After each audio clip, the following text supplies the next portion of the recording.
ಚಿತ್ರರಂಗವನ್ನ ಧನ್ವೀರರು, ನನ್ನ ಸ್ನೇಹಿತರು, ನಮ್ಮಿಬ್ಬರು journey start ಆಗಿದ್ದು ದರ್ಶನ್ ಅವರಿಂದ. ನಾನು ಚಕ್ರವರ್ತಿ ಮೂವಿ ಅರ್ಧಕ್ಕೆ ನಿಂತಾಗ ಐ ವಿಲ್ ಟೇಕ್ ಓವರ್ ಮೂವಿನ ಟೇಕ್ ಅಪ್ ಮಾಡ್ಕೊಂಡೆ. ಸೊ ಅದಾದ್ಮೇಲೆ ನಾನು ದಿನಕರ್ ತೂಗುಪ್ಗೆ ಒಂದು ಅವಕಾಶ ಕೊಟ್ಟು ಲೈಫ್ ಜೊತೆ ಸೆಲ್ಫಿ ಮಾಡಿದೆ. ಅದಾದ್ಮೇಲೆ ನಾನು ನಮ್ಮ ಧನ್ವೀರ್ ಅವ್ರಿಗೆ ಅವಕಾಶ ಕೊಟ್ಟಿದ್ದೀನಿ. ಸೊ ಅಲ್ಲಿಂದ ಜರ್ನಿ ಸ್ಟಾರ್ಟ್ ಆಗಿದ್ದು ಇಲ್ಲಿ ಬಂದು ನಿಂತಿದೆ. ಮುಂದೆ ಎಲ್ಲೋಗುತ್ತಂತ ಗೊತ್ತಿಲ್ಲ. ಸೊ ಅದಾದ್ಮೇಲೆ ಗಣೇಶ್ ಜೊತೆ ದೊಡ್ಡ ಮೂವಿ ಮಾಡ್ತಾ ಇದೀವಿ. ಅದು ಅಂತಕ್ಕೆ ಮುಗ್ದಿದೆ. ಅದಾದ್ಮೇಲೆ ಸಂಜನಾ ಅವರು, ಅವ್ರ ಬಗ್ಗೆ ಹೇಳಂಗಿಲ್ಲ.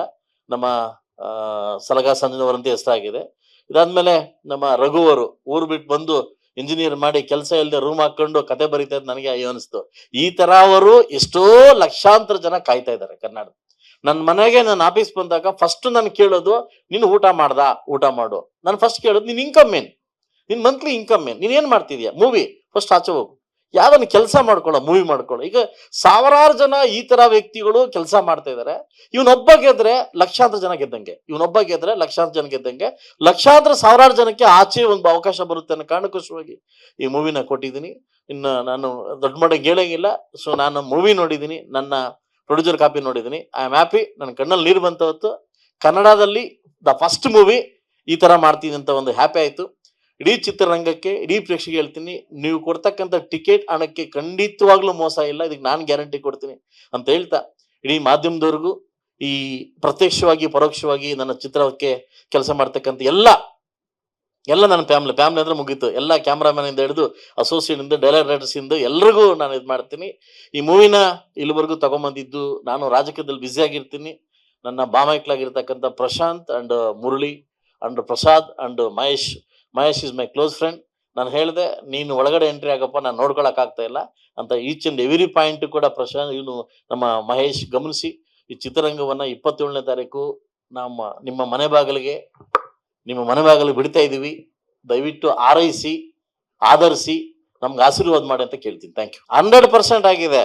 ಒಂದು ವ್ಯಕ್ತಿನ ತುಳಿಬೇಕು, ಇವ್ನು 4 ಮೂವಿ ಮಾಡಿದಾನೆ, ಇವನು ಎದ್ದೇಳಬಾರದು ಅನ್ನೋದು ಈ ಒಂದು ವಿಷಕಂಠ ಇದೆಯಲ್ಲ, ಇದು ಕಲ್ಮಶ ವಿಷಕಂಠ ಇದೆಯಲ್ಲ, ಇದು ತಪ್ಪು ಸರ್. ಮೂವಿ ಮಾಡ್ಬೇಕಂತ ಹೊಸ ದುಡ್ಡು ಎತ್ಕೊಂಡ್ ಬಂದಾಗ ಅವನು ಬಿಟ್ಟು ಇವ್ನು ಯಾರು, ಇವನು ಬಿಟ್ಟು ಇವ್ನು ಯಾರು ಹೀರೋ ಇಲ್ಲ.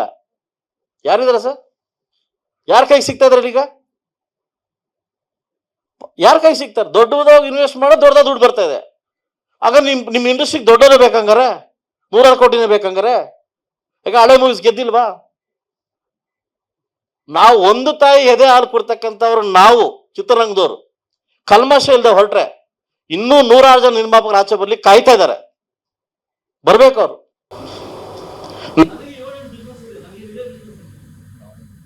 ನನಗೆ 7 ಬಿಸ್ನೆಸ್, ಇದೇ ಬಿಸ್ನೆಸ್ ಅಲ್ಲ. ಅಂದ್ರೆ ಚಿತ್ರರಂಗ ಬೆಳಿಬೇಕು ಅನ್ನೋ ಕಾರಣಕ್ಕೋಸ್ಕರವಾಗಿ ಬಂದಿರತಕ್ಕಂಥ ವ್ಯಕ್ತಿ ನಾವು. ಇದ್ರಲ್ಲಿ ನಾಳೆ ಬರುತ್ತೋ ಬರಲ್ವೋ ಅದು ಮೇಲಕ್ಕೆ ಬಿಟ್ಟಿದ ವಿಷಯ. ಬರ್ಬೇಕಂತ ಮಾಡ್ತೀವಿ. ನಾಳೆ ಬಗ್ಗೆ ಥಿಂಕ್ ಮಾಡೋ ವ್ಯಕ್ತಿ ನಾನಲ್ಲ, ಇವತ್ತಿನ ಬಗ್ಗೆ ಥಿಂಕ್ ಮಾಡೋ ವ್ಯಕ್ತಿ.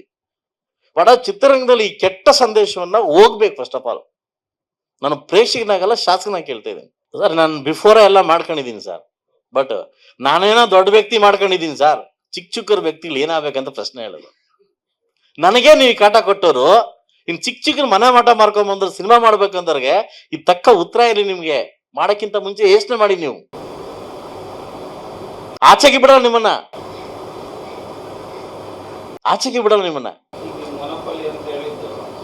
ಎಲ್ಲಾ ರಂಗದಲ್ಲೂ ಸರ್, ಆಡಿಯೋ ರಂಗ ಇಂದ ಹಿಡಿದು ಡಿಸ್ಟ್ರಿಬ್ಯೂಷನ್ ಇಂದ ಹಿಡಿದು ಎಲ್ಲಾ ರಂಗದಲ್ಲಿ ಕೂಡ